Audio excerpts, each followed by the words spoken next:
Hi, welcome to the Poultry Keepers Podcast. I'm John Gunterman, and together with Mandolin Royal and Rip Stelvey, we're your co-hosts for this show, and it's our mission to help you have a happy, healthy, and productive flock.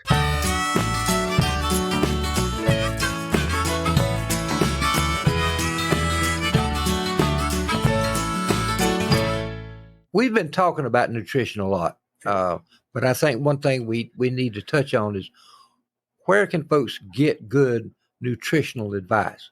Now, you got to be careful when you hit the internet sites because there's good advice and there's really poor advice. The one that, and John mentioned, the one I suggest you, if you're on Facebook, go to Poultry Breeders Nutrition. That's a site that was created by Jeff Maddox. Jeff is a livestock nutritionist. He's been doing this for years and years and years, and he's gotten a lot of on-the-ground experience. Jeff has written a book that I'd suggest you get. And I know, John, I've worn out my second copy now. Oh, you worn out your second copy already? Yeah. Maybe you need bigger butt pockets. The size is perfect because it fits in most jean back pocket. I mean, it's designed to be a quick reference guide that you keep on you. I would like it to be made out of Tyvek waterproof material with the same size would be great. You just need a laminated edition. Well, yeah, waterproof. There edition. You go. And now puppy-proof edition because he's chewing on everything. But that book is called Niche Poultry, Nutrition and Management. It's written by Jeff Maddox. You got to get your copy of that. You can go to Furtrail online, www.furtrail, FERTREL.com, and you can order it. It will be the best investment in poultry nutrition you ever make in your life. He talks about nutrition. There's feed formulas in there. There's a good discussion about all the different feed ingredients. There, and you know, he gets into more than just poultry feeds. He's spent years and years and years studying poultry, not only their nutritional needs, but the management that they seem to perform better under. And so he talks a lot about management. He talks about management and nutrition for heritage style poultry breeds. Talks about it for commercial too, but he's the only nutrition I have ever come across that will talk about and work with heritage breed poultry rather than the commercial types, because it's night and day. Well, the needs are expense. And if Jeff were here, he'd tell you folks this: if you have a question, you have a problem, email him, contact him at Jeff Maddox at furtrail.com. He may shoot me for giving that. No, he gives it out all the time.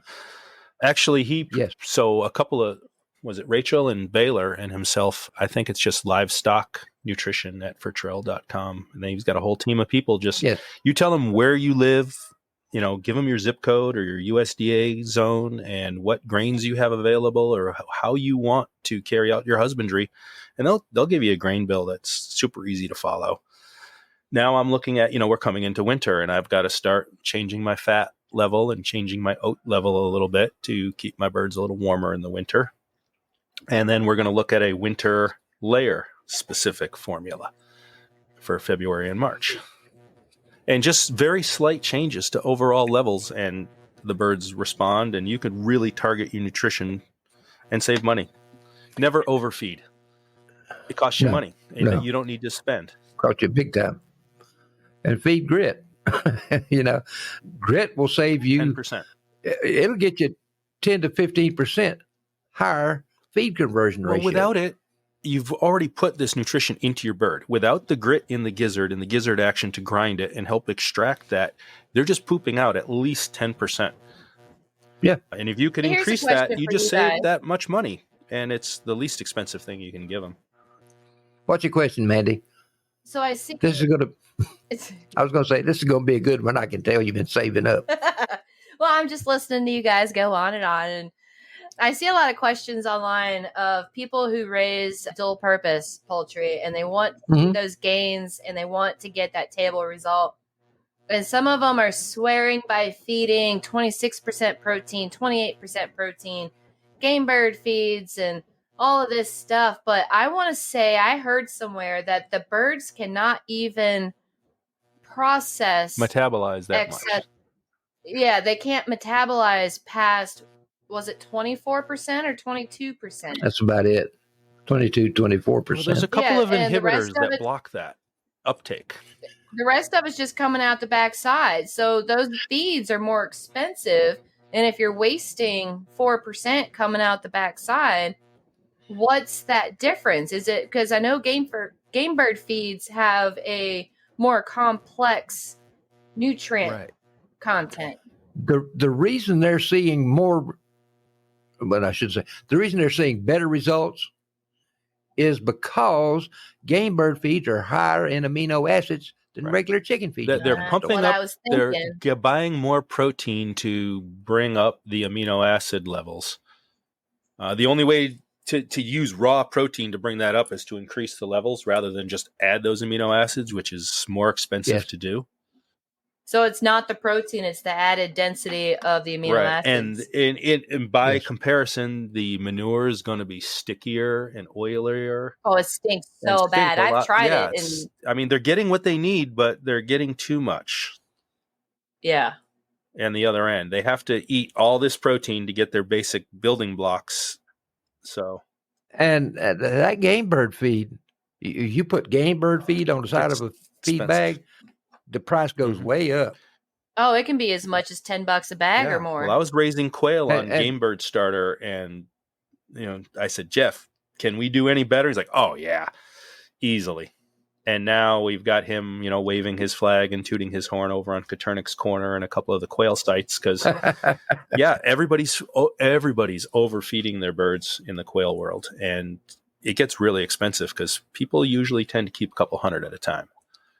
Well, I slacked off on turkeys this year because turkey feed for the starter was $30 for every 50 pounds. Yeah, and that was a $10 rise from the season before. And that was just regular 26% turkey starter. I know that folks are listening to us thinking, big bucks, big bucks, big bucks for premium feed. It can be, but it doesn't always happen that way. But honestly, we can't feed our birds based on a cost-driven perspective. If you want high-quality birds, you got to have a high-quality feed. That's going to cost you a little bit more. Now, I'll give you an example. The feed I use is 3M Farms out of Lancaster, Pennsylvania. And it's shipped down here to Florida. I don't worry about it being old or stale or anything.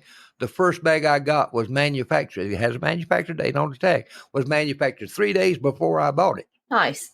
Honestly, it smelled good enough to eat, like John was saying. Yeah, just add a little milk and now it's cereal. A little milk, a little sugar, I'm good to go. But well, if they're using one of Jeff's formulations, it's going to taste a little fishy. So you got to watch out for that. I priced it. I did a price comparison because I was very shocked when he told me how much he wanted for a bag of it. I bought that feed. It's a premium, high-quality feed, fresh, for $2 a bag less than Purina Chick Starter. Nice. And there's no amprolium in there, which is going to mess up the diet and mess up the bird. No fillers, no fluff. It's just all good stuff. And then they're going to turn around and eat less of it. Right. Oh, yeah. I figure I'm feeding 15 to 20% less feed on this premium feed than I was with the other feed. If folks, if you got chickens and you go out there with a bucket of feed, if they're rushing up to meet you every single time, you're probably feeding an inferior feed because they're literally starved for nutrition. And when they come up to meet you, there may still be feed in the feeder. Mm-hmm. It's the stuff they don't want. It's because they're not getting the nutrition they need. Jeff likes to describe there's three types of feeds. There's feed that he refers to as a deprived feed that he refers to as a survive feed, and at higher level, the thrive feed. Deprived doesn't do much for them at all. It's not Keeps even them barely alive to lay an egg. Really. That's your 16% layer. Yeah. And the survive feed does a little bit better. 18%. But it's still lacking in nutrition. But the thrive feeds, those premium quality feeds that are formulated right, man, your birds do so much better on them. They grow better. They look better. They perform better. The eggs hatch better. The chicks are stronger. And it's just a small difference. Well it's like, it's not even calculable to pennies per pound. It's so much smaller than that. It's like pennies per bag. Well, when I found out the starter I bought was $2 a bag less than Purina starter, I near about fell over. Well, you also have to consider the handling that goes into it. All commercial feed starts out as a whole grain and all this stuff, the mash. And instead of being put into a pellet mill and pelletized and into a bag, it just comes straight to you. So you've already removed that step and you've destroyed it. I mean, that 30-day clock is because you just broke all those nice whole grains. You're getting them delivered fresh. And crumbles are just broken down pellets. So everything that you're doing is oxidizing your feed and, staling out faster. I'm going to say that it can be very difficult to find a good high quality feed. You could ask around. Just couldn't find one. And Florida is a feed desert. Trust me.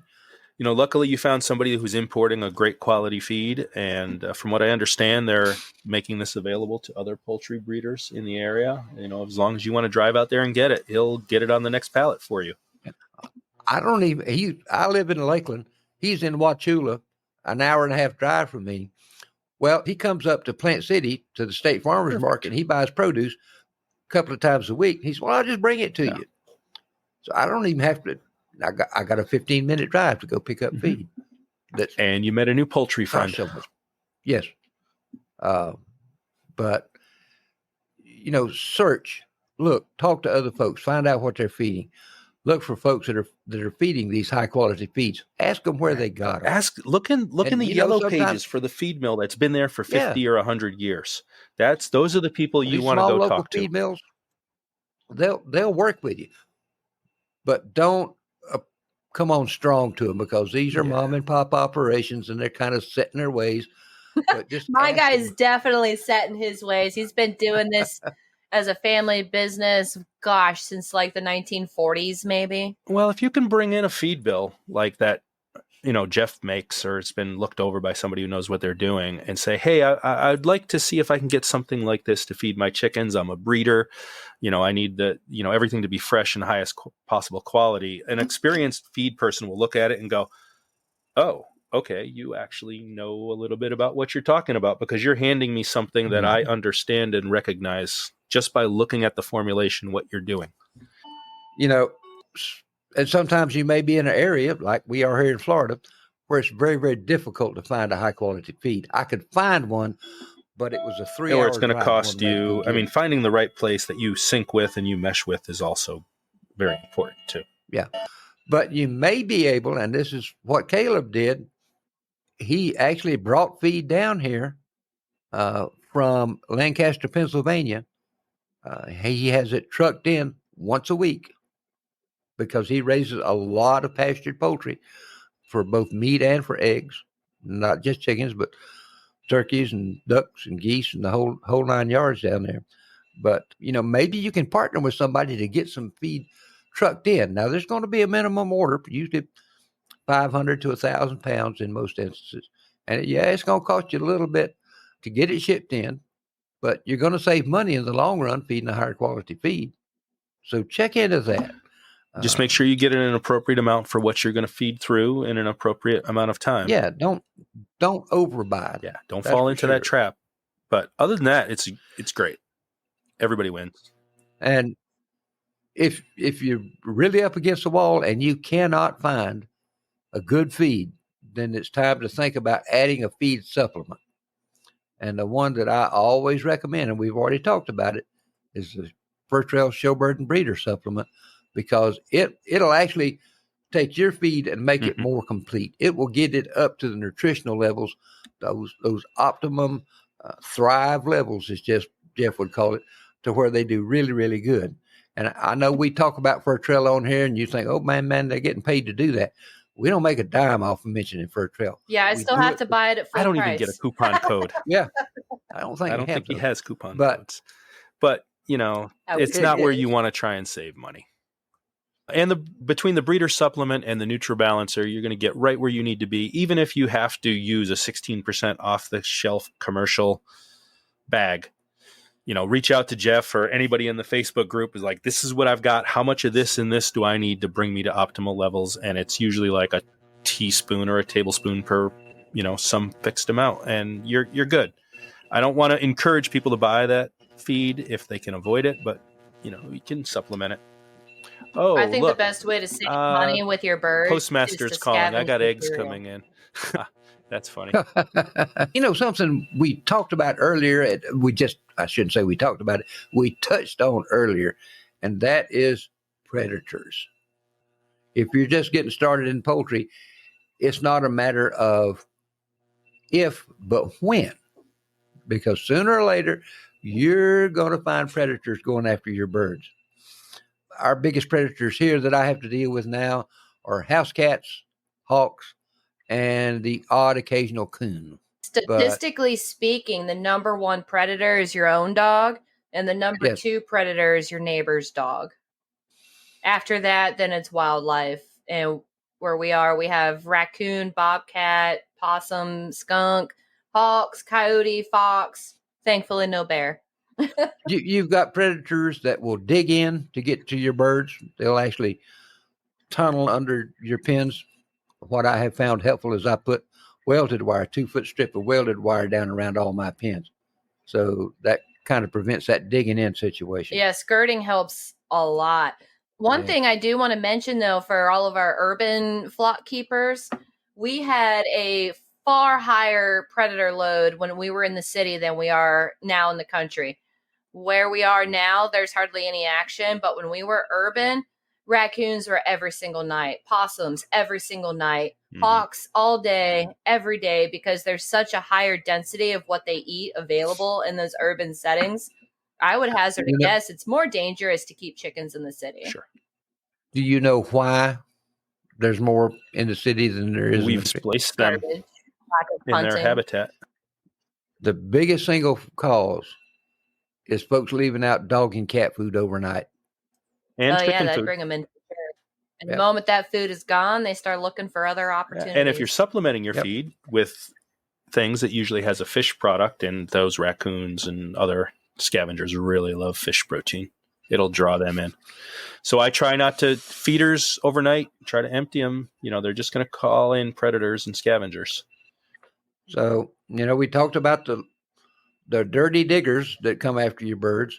There's also those dastardly climbers that will go straight up the wire on your coop and over the top if you don't have it covered in, or if you don't have a wire top on it. How big of a gap does a raccoon need to gain access? If he can get his head in something, he can get the rest of him in there. Isn't it something like 3 inches? Yeah, about that, 3-4 inches, something like that. Yeah, it's not much of an opening they need. And they'll kill for sport. They don't even take what they need and leave. They'll kill everything. They'll kill everything and then come back and feed is their mentality. The ermine will do the same thing. One little ermine or weasel will take out 3 or 4 birds, and then they'll drag pieces back to their den for their young. Another predator that I have to deal with around here is birds of prey. Now, they're protected by federal law, so I can't take extreme measures. But what I'll do is I string a monofilament line about every 5 to 6 inches all the way across the top of my pen to stretch it real tight. They don't have to hit that but about once, and before they just get the idea that that's not a good idea. Mm-hmm. I switched over to the nylon UV rated avian outdoor netting. Does that hold up pretty good, Mandy? It holds up so much better than, because at one season I tried a plastic netting and it was toast the first winter. As soon as we got an ice storm, it broke everything. But the nylon, I think it's got like a 2-inch gap on it, so it's not good for overnight predators, but for daytime aerial, it'll also let leaves and sticks fall through. It has a good tensile strength for holding larger branches that fall, because I do have 2 giant maple trees over our runs for shade. That'll help too, because if it breaks up their glide or attack path, anything that you could do to scatter their attack path and not give them a clean shot at your birds is going to help. Yeah, they have to come in from the side. Like the runs that are directly underneath that maple tree, the bigger one, I don't even have netting over top of it. I only put netting over the pens that have direct open air access. I tried string and it worked, but it deteriorated. It wasn't UV rated, but I get 2-3 years out of the actual avian netting. I may switch over to using it then. It's a lot easier to install. I know I put some up. Now, this has been years ago. And like you said, it lasted about a year. And I thought, for as much as I had to pay for that stuff, of course, back then it was a new rage and it was expensive. I thought just 12 months protection, that's kind of pricey. Give me two. Let's see. Hubbard Breeder Management Guide. What else we got? Daytime, nighttime, domestic, aerial. So daytime and nighttime predator.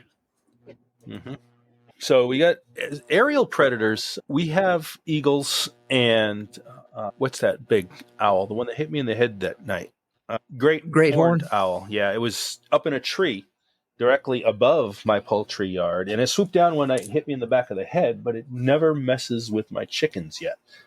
But one thing that I specifically want them to have very good predator awareness. So I do naturally select for that. In the winter when the fences come down, they're on their own. And if they get predated, then they're automatically out of the breeding pool. And, we need that up here. People rely on that because we're not, city dwellers. City dwelling has its own bag of tricks between the domestic animals and the humans, and cats are a much higher density. Dogs are much higher density. I mean, everything's just packed in and it's putting so much pressure on the birds. When I was living in the city and I had some Bantams, I was kind of in between living situations at the time, and I was crashing with my dad while my husband was doing his military service. So I just had a small little 6-bird flock of Bantams to keep me busy while I was waiting on the next. Right. You can't not have birds. Right. Even my first apartment, I had a trio of Cerama. Where there's a will, there's a way. Exactly. But I was in the backyard hanging out with the birds, and all of a sudden this hawk came swooping at the perfect angle, and he had hid himself behind the stockade fence. So he came down in another yard and then just came up and over the fence so fast. And I had just enough time to stomp my feet at the birds and scatter them. So he missed, but he came down like not even 6 feet from me. Me being there didn't stop that bird. Wildlife today are much more tolerant of human beings. Yeah, you're not a threat. You're not a predator. 30 or 40 years ago. Yeah. They've learned not to fear man. Yeah. We do have an interesting phenomenon up here. We've got this coyote dog wolf hybrid that's made its way across the upper side of the Great Lakes and down into Vermont. And we've got the first confirmed DNA tested case like in our town, which is pretty cool, or not. And they have no fear whatsoever. And they're a scary looking mix. I don't want to tangle with them. I definitely keep that fence hot at night. They look like they could be a fairly aggressive critter to deal with. And they're replacing a lot as the apex predator in the area, which is going to cause a whole trophic cascade amongst species. And, the environmentalist portion of my education makes me a little worried. But we'll see what happens. Our local coyote are only just now learning how to live in a pack environment instead of the solo loner avenue. They're realizing they can take down deer if they group together. Yep. So they are. If there's a niche, a species is going to fill it. Let's talk about, and we're getting to the tail end of our recording here, but let's talk about management resources that people can go to. So many, I see so many podcasts and I get upset because they tell me what to do, but they don't tell me resources I learn more about. But I want to be sure that we do that. One of the ones that Jeff Maddox recommended to me was the Hubbard Breeder Management Guide. It's put out by Hubbard Poultry Breeders, and it's a free download. You just go on to, you could do a search for Hubbard, Hubbard, Breeder Management Guide, and you can find out. You download that free PDF and you're good to go. But it has lots of management. They talk about water, they talk about nutrition, they talk about space, they talk about airflow. But Jeff said that's the closest thing he's found that's commercially available, that is applicable to heritage poultry And if flocks. you want to dive super deep, they've mapped it out on lighting and feed and such schedules from hatch. Basically, they've got a 15-minute clock. For optimum performance, you put your birds on this light cycle for the first 3 days and then this light cycle, and they've mapped out all the way to finishing. It's incredible. On how to save money and produce the best quality birds. Another resource that we've already talked about it is Jeff's book, Niche Poultry Management or Nutrition and Management. You can get that at fortified.com. You're really going to be glad you bought it. You first read through, it's going to save you twice what you paid for it. Yes. Absolutely. And there are some colleges or universities that are now working with small backyard flock owners. And John, you're probably more familiar with some of these, but I know the one that I have found very helpful and pretty darn good information is University of Kentucky. Dr. Jackie Jacobs' series on YouTube. She does a great podcast. Absolutely. And it's a little higher level than we're aiming for, but it's a great companion. I highly recommend it. I did just come out of a college environment working with a heritage flock of Buckeyes mostly. And that was very interesting, working with, 300 or 400 birds versus just a couple. It changes your perspective, but there's an amazing resource. Most colleges that have poultry programs, you got to search for them. But if they have one, as long as you follow basic biosecurity, dip your feet in the little solution on the way in and, put on the Tyvek suit, you can come on and look around and, they love sharing the information. But don't be shocked or off-put by the biohazard protocols that you're going to need to go through to get on. Be grateful that they're there and learn from them. And employ them on your own flock. I think there's more of a biohazard concern to birds, especially with high pathogen avian influenza flying over. I live right on a pond that's got 200 Canada geese and a bunch of bufflehead and grebe and loon that are getting ready to take off for the year. So I have a very high risk environment, and I need to keep that from getting in my birds. Absolutely. There's another, and I didn't have it on my list, but another one I wanted to mention. The Livestock Conservancy has their Heritage Poultry Manual, and it will talk you through some management techniques. It will talk you through selection processes. It was written by Don Strider. I've known Don for many, many years. And that's what the college used. They were part of the restoration project, and they followed that manual exactly for the first several years and then diverged. Man, he's got a program in there that works. If you follow it, you're right. Good. Another important thing about the colleges and universities, they usually have an animal sciences program, and they vet techs, lab techs, they always need stool samples to test.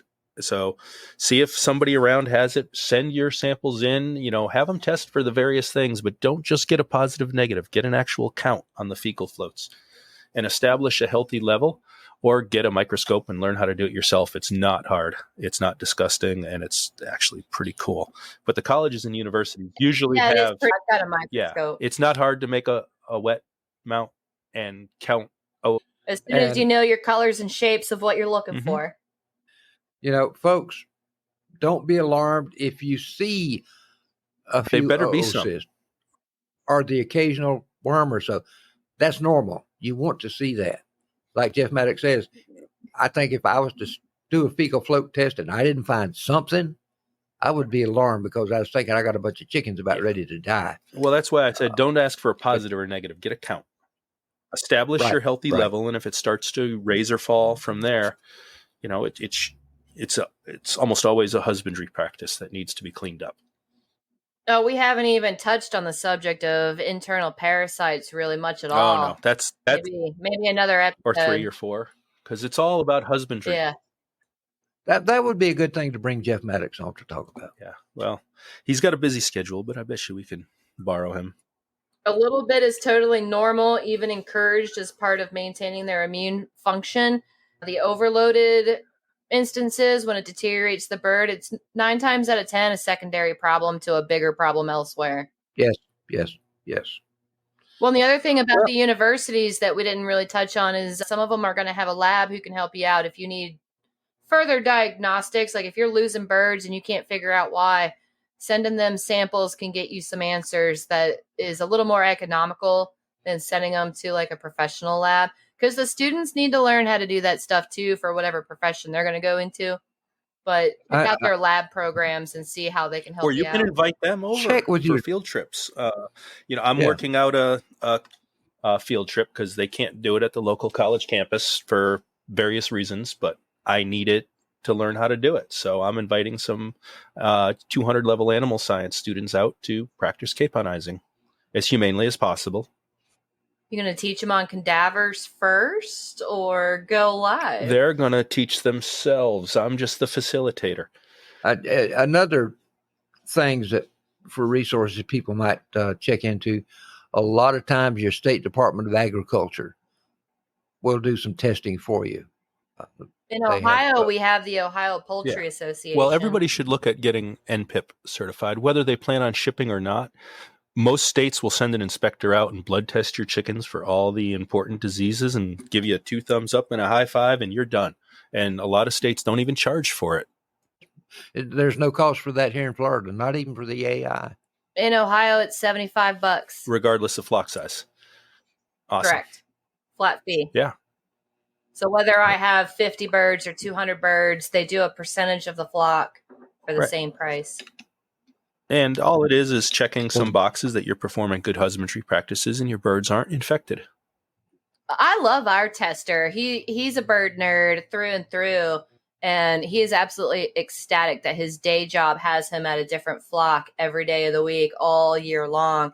He services all of Southern Ohio. But he gets out of his car here and he's excited, he's happy, he's ready to go. And then we start diving into bird evaluations.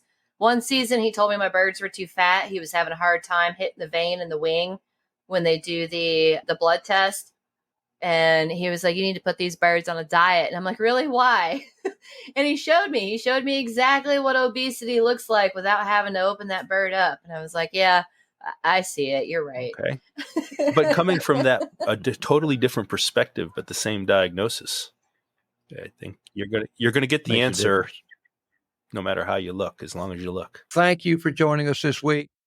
Before you go, make sure you subscribe to our podcast so you can receive new episodes right when they're released, and they're released every Tuesday. And if you're enjoying this podcast, we'd like to ask you to drop us an email at poultrykeeperspodcast@gmail.com and share your thoughts about the show. Thank you again for joining us for this episode of the Poultry Keepers Podcast. We'll see you next week.